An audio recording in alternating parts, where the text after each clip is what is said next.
Okay, so here we are. This is our first training session with Joker. Joker's a Brittany Spaniel. This is his first training session on day one of our Incredible Dog program.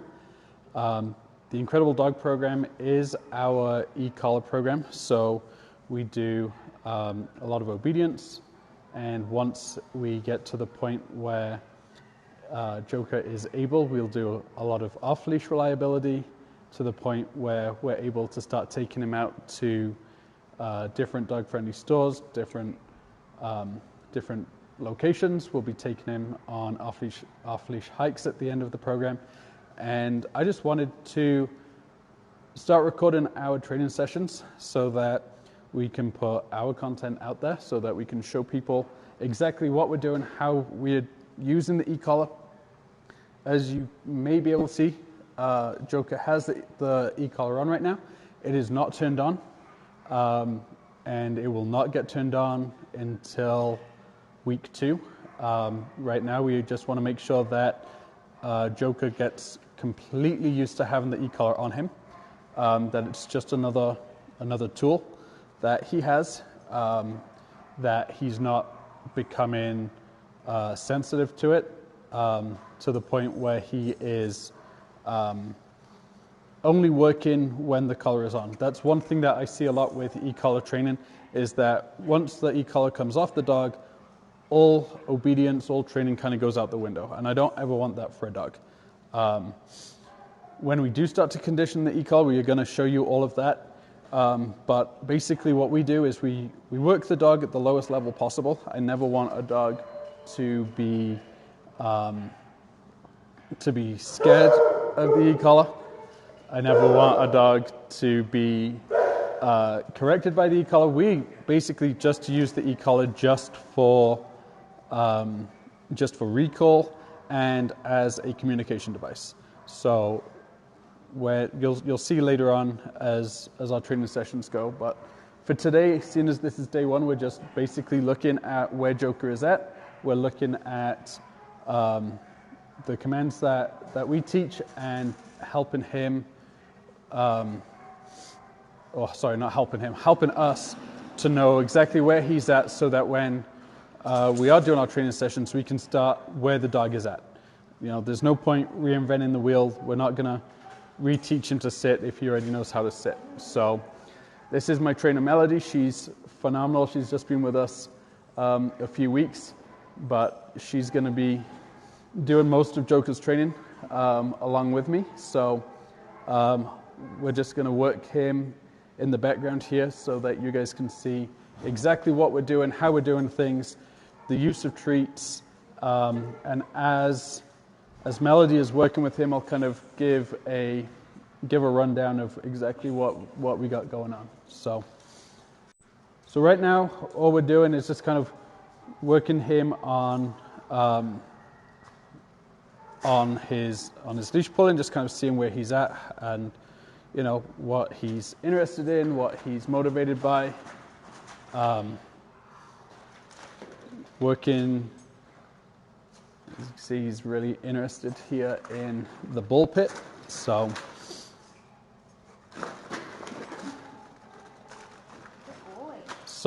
this will give us a good idea of what his primary motivators are. So at some point, we may want to use toys as a motivator and as a reward.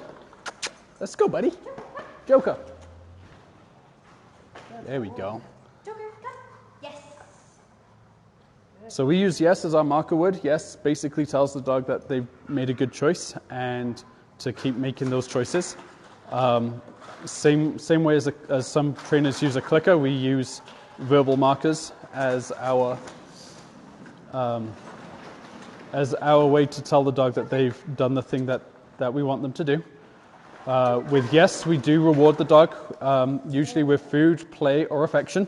So right now we're going to try using food, but like I said, there's a good chance that with this dog we're going to go to using play and affection as well, because he is clearly a very ball motivated dog. So Good. So it's a really sweet boy, really driven.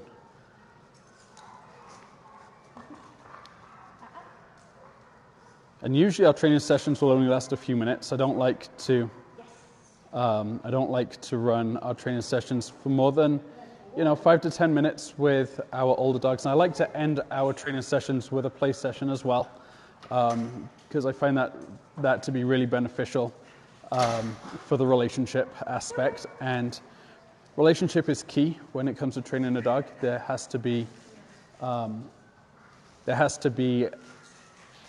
relationship in play as well. You can't just expect a dog to respond to you and to listen to you if you have no relationship with the dog.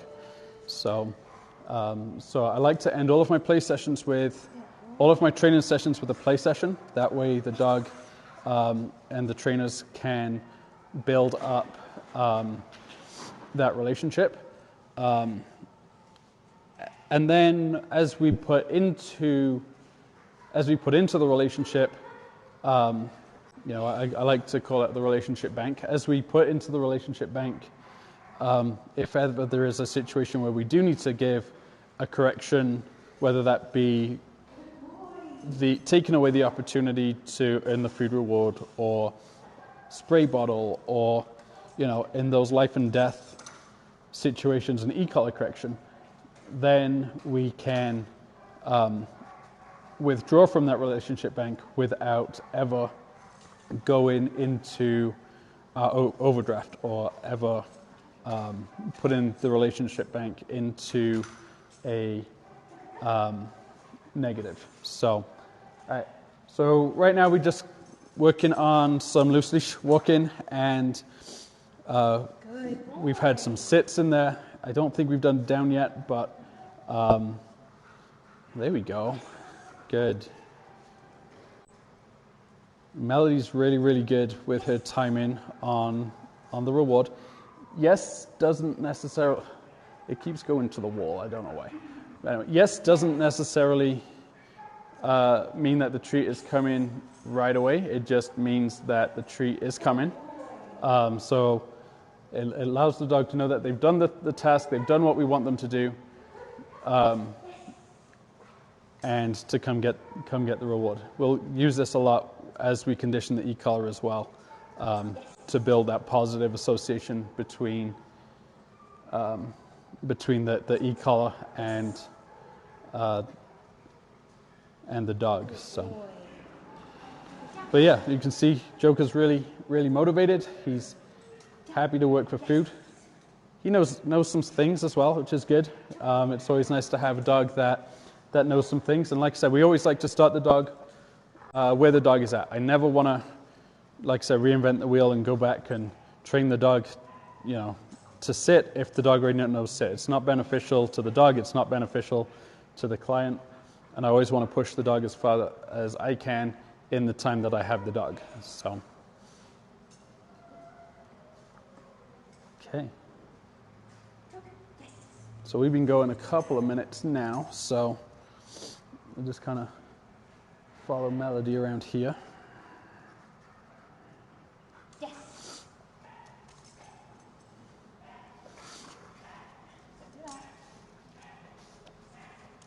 And then just to clarify, we are using my training system, which is the RBOC method of dog training. So that's relationship, behavior, obedience, and correction.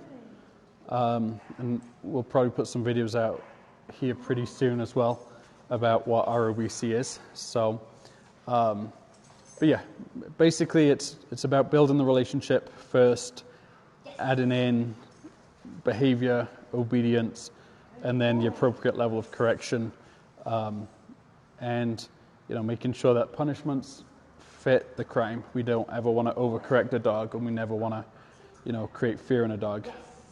So, but yeah, we'll talk more about that later on, and at some point we'll be putting together a workshop and a seminar on the RBOC method, RBOC method.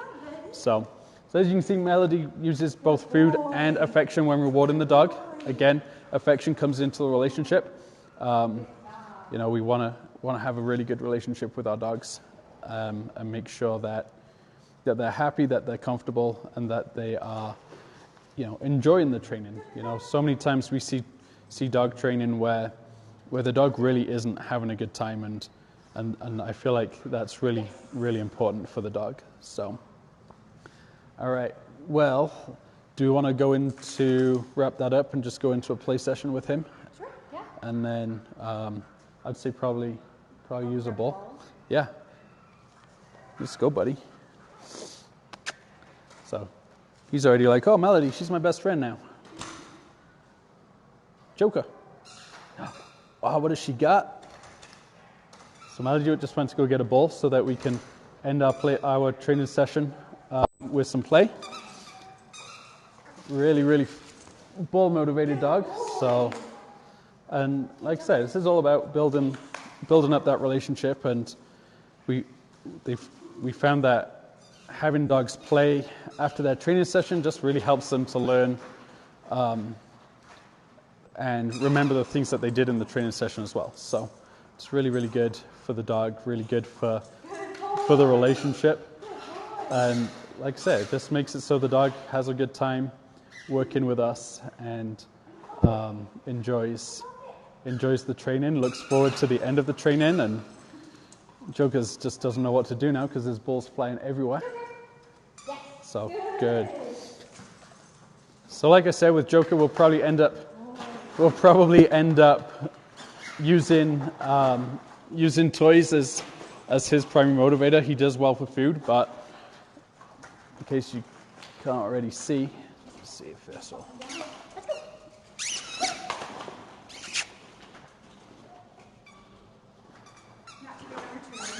Yeah, we'll be working on recall with him later on. So yeah, he's got a really good foundation already, knows some of his basic cues. So we'll add in distance, duration, add in distraction levels, probably make sure that we're using toys as distractions.